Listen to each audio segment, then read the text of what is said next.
Guys, কিছুক্ষণ আগে আমি একটা নিউজ দেখতে পেলাম এবং সেই নিউজটা দেখার পর আমি তো শকড হয়ে গেছি।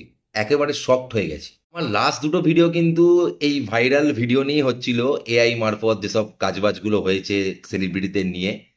তো আজকে যে ভিডিওটা আমি দেখলাম, নিউজ চ্যানেল মারফত, আমি নিউজ চ্যানেলেই ভিডিওটা দেখেছি, কোনো পার্সোনাল লিঙ্ক খুঁজে কোনো ভিডিও দেখিনি, নিউজ চ্যানেলেই ভিডিওটা দেখেছি। এবং এটাকে দেখার পর আমার কোনো মতে এআই বলে তো মনে হচ্ছে না। আমার মনে হচ্ছে এটা একটা ষড়যন্ত্র পুরোপুরিভাবে চলছে, একটা রাজনৈতিক ষড়যন্ত্র। আর তোমরা অলরেডি বুঝেই গেছো আমি দিলীপ ঘোষের ব্যাপারটাকে নিয়েই বলছি।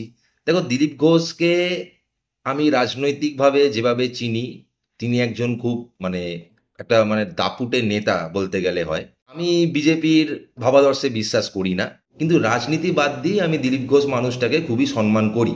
তো আজকে তার এই ভিডিওটা দেখার পর, এই বলতে গেলে এক কথায় অনেকে এটাকে নোংরা ভিডিও বলবে, কিন্তু আমার মতে এটা নোংরা ভিডিও নয়, এটা তাদের একটা পার্সোনাল ভিডিও, যেটা সোশ্যাল মিডিয়াতে ইন্টারনেটে লিক হয়ে গেছে।